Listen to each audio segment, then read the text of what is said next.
there, and welcome to my presentation on my book. I chose to read How to Thrive as a Teacher Leader by John G. Gabriel.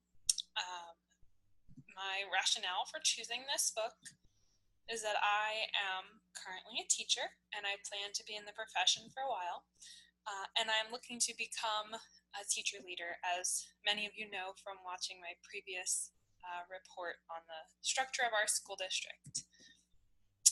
To summarize this book, Gabriel actually broke his chapters down into a few different sections. The first one talked about building a team. In this section, he talked about how to interview people to choose to be on your team and gave many very interesting facts and examples of questions to ask on an interview. He also talked about how to communicate through email and through your body language with your team and how those things affect how people actually react to you. The next thing he spoke about was your relationships with your team.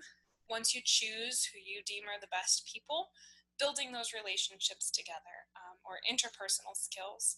He talked about forming relationships as well as mediating conflicts between people in your department.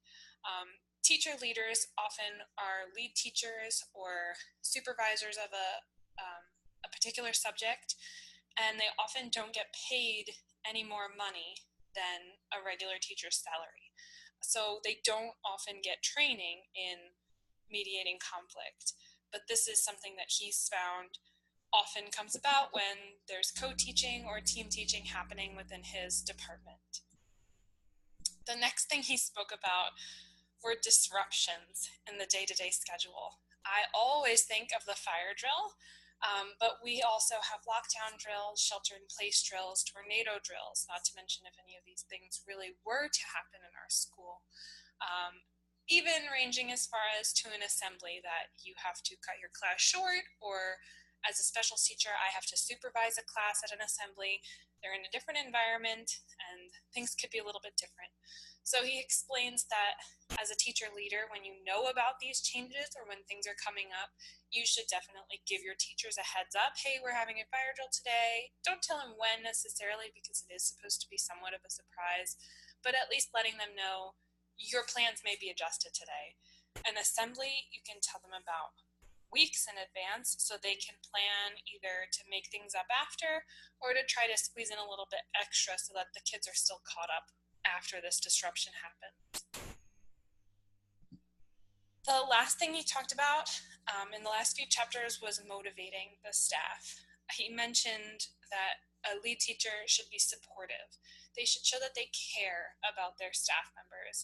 One example he gave was that when a teacher in his district had a big presentation outside of school for another group of educators. And he came in the next day and asked, how did your presentation go?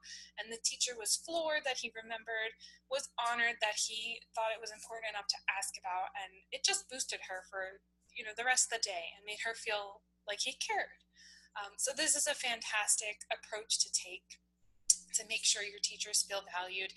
And it's a very little thing to help them out with. Another thing he mentioned, and I would often appreciate, is somebody to just pop in the middle of a 90-minute block and say, do you need to run and use the bathroom? Can I watch your kids for 5 minutes? Do you need, a second to collect yourself? Because 90 minutes is a long time. The kids can leave, but the teacher can't. So it's difficult to get through those type of classes, and just to have that 5-minute break would be outstanding. And he understood that. Since he was a teacher to begin with, he knew the value of those little things that go a long way for a teacher. My critique of this book, I thought there were a lot of positives. It is a great guide for a teacher leader to read. Anybody who was stepping into a new position or looking to find that new position, I would highly suggest that they read it. It also gave me great ideas on things that I might need to work on in order to become a better teacher leader.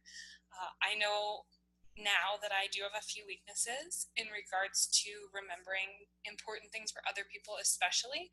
I tend to forget things if I don't write them down. So in order to be that supportive person who really shows that I care, I know that I will have to start really staying on top of those things. But it's something that I find is very important, and I know I would appreciate as a teacher as well. The only negative critique that I would give is that some of his chapters felt a little bit basic, such as how to communicate electronically and that you should be aware of your body language when you're speaking to people. I don't think it's necessarily a bad thing to mention. I just felt that it was things that you could get in any basic book about being a leader. So maybe not specifically geared towards teachers, but at the same token, I think it's important when you're becoming a leader to think about those things. And I think for some people, it might be the first time that they hear about those things. So it's important to include as well. Would I recommend this book? Absolutely, to anybody looking to be a teacher leader. If you are not in the education field, I don't think that you would get quite as much value from it, but I certainly learned things, and I certainly took away things that aren't necessarily specific to the education field. So I would say that anybody looking to be a leader in a company would certainly pick up on a few things from the book, but I would probably suggest that you look for something more geared towards what you're trying to do specifically. This book for me was perfect, and I think it really covered some great things, basic and a little bit more in depth, that I needed to hear and I needed to start thinking about. And with that, that is all I have for my presentation. So thank you so much for tuning in, and I look forward to hearing some of your comments. Have a good one.